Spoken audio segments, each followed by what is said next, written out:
ಬೆಲೆ ನಿರಂತರವಾಗಿ ಜಾಸ್ತಿ ಆಗ್ತಾ ಇದೆ. ಹೋದ ವರ್ಷ 100 ರೂಪಾಯಿ ದಾಟಿತ್ತು ಗಡಿ. ಈ ವರ್ಷ ಹತ್ತತ್ರ 80 ರೂಪಾಯಿ ಬಂದಿದೆ. ಹೊರೆ ಆಗ್ತಾ ಇದೆ ಸರ್ ನಿಮಗೆ? ಹೌದು, ಡೆಫಿನೆಟ್ಲಿ ಹೊರೆ ಆಗುತ್ತೆ ಅದು. ಏನಕ್ಕೆ ಅಂತ ನೋಡಬೇಕಲ್ಲ. ಎಲ್ಲಿ ಸಪ್ಲೈ ಚೈನ್ ಏನು ಹೆಚ್ಚು ಕಡಿಮೆ ಆಗಿದೆ ಅಂತ ನೋಡಬೇಕಲ್ಲ. ಮಳೆ ಅಥವಾ ಏನೋ ಹೆಚ್ಚು ಕಡಿಮೆ ಆಗಿರುತ್ತೆ. ಸೊ ಹೋಪ್ಫುಲಿ ಇನ್ನೊಂದು ವಾರ 2 ವಾರಕ್ಕೆ ಸರಿ ಹೋಗುತ್ತೆ. ಸರ್, ಇದು ಒಂದು ಕಡೆ ರೈತರಿಗೆ ಒಂದು ಖುಷಿ ತಂದರೆ, ಗ್ರಾಹಕರಿಗೆ ಇದು ಒಂಥರ ಕಷ್ಟನೇ ಅಂತ ಹೇಳ್ಬೋದು.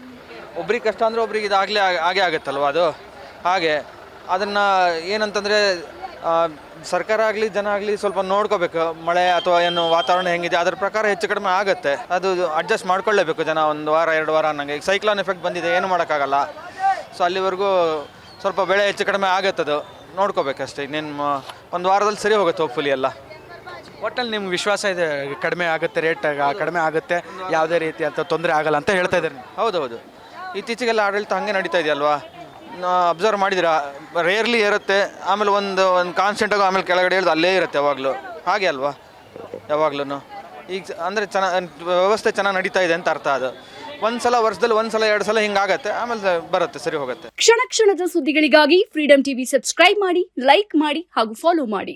ಹೊಸ ಸುದ್ದಿಗಳ ನೋಟಿಫಿಕೇಶನ್ಗಾಗಿ ಬೆಲ್ ಐಕಾನ್ ಮೇಲೆ ಕ್ಲಿಕ್ ಮಾಡಿ.